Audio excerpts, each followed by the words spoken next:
Près de 2000 espèces vivent sur 3000 hectares d'espaces protégés. Au nord-est de l'île, la réserve naturelle de Saint-Martin peut compter sur une équipe dévouée à la protection de cet espace fragile. You are inside a marine park, you know it's forbidden to fish. Ce que j'ai du mal à comprendre, c'est que c'est un privilège qu'ils aient le droit de travailler dans une réserve naturelle. Julien Chalifour ne fait pas que de la répression. Pour le scientifique aujourd'hui, l'heure est au comptage de certaines espèces d'oiseaux.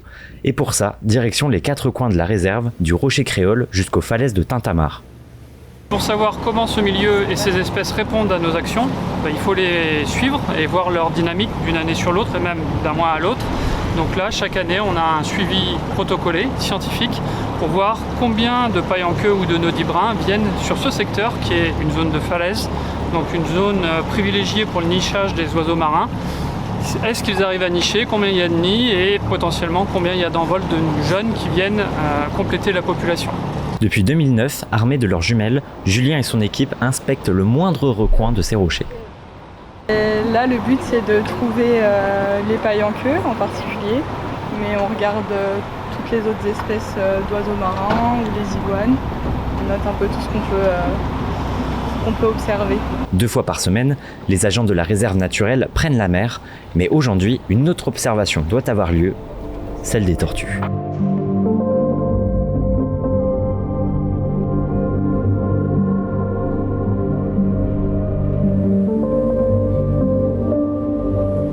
On va marcher plutôt en haut de la plage parce que avec la marée, c'est possible qu'en bas, les traces soient effacées. Allez, c'est parti. Tous les petits trous que vous pourrez voir comme ça, ce sont les anciennes nids de tortues vertes. Les tortues qui sont à Saint-Martin pour se reproduire ne sont pas celles qui vivent là à l'année. Elles viennent d'autres îles pour pouvoir pondre sur nos plages.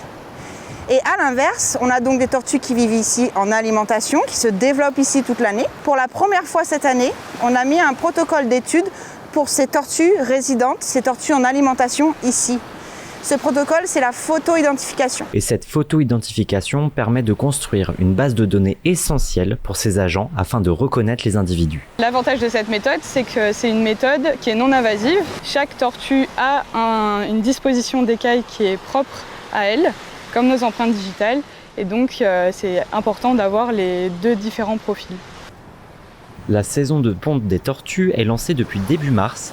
La réserve demande à toutes et tous une grande vigilance afin de ne pas déranger cette période de nidification.